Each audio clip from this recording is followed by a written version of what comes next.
the meeting was a very warm meeting. You know, he's a strong guy. He's tough as hell and all of that. But the meeting was a very warm meeting between two very important countries, and it's very good when they get along. I think we're pretty close to a deal. Now, look, Ukraine has to agree to it. Maybe they'll say no, because Biden handed out money like it was candy, and Europe gave him a lot of money. You know, we gave him $350 billion. Europe gave him much less, but still a lot, $100 billion. Mr. President, I'd like to thank you very much, and we'll speak to you very soon and probably see you again very soon. Thank you very much, Vladimir. Next time in Moscow.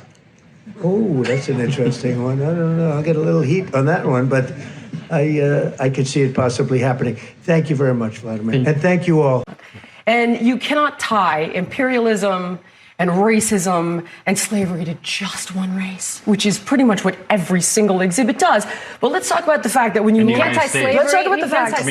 Slavery in America was. Do you realize that only less than 2% of white Americans owned slaves? But it was a system of white supremacy. You realize that slavery is thousands of years old? White people were Do you know the slave who owners. was the first race to try to end slavery? Well, what's controversial? I'm very surprised. This is an extraordinary exercise in historical revisionism.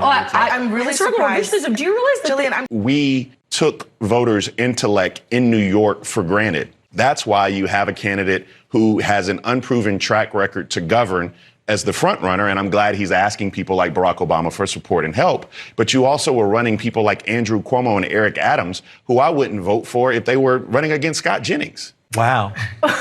Wait, did you say you would vote for me? I would just write you.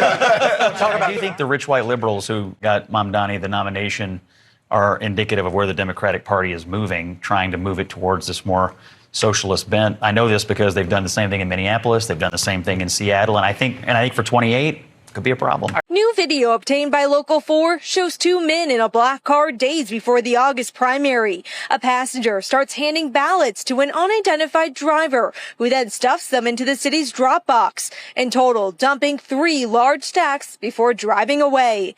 Sources tell Local 4 the passenger appears to be current council member Abu Musa, the same council member that is currently seeking re-election and rose to the top with more than 1,100 votes in last week's primary. He's also the council member accused of not living in Hamtramck and the council member named in the 2023 election fraud case. However, he was never tried.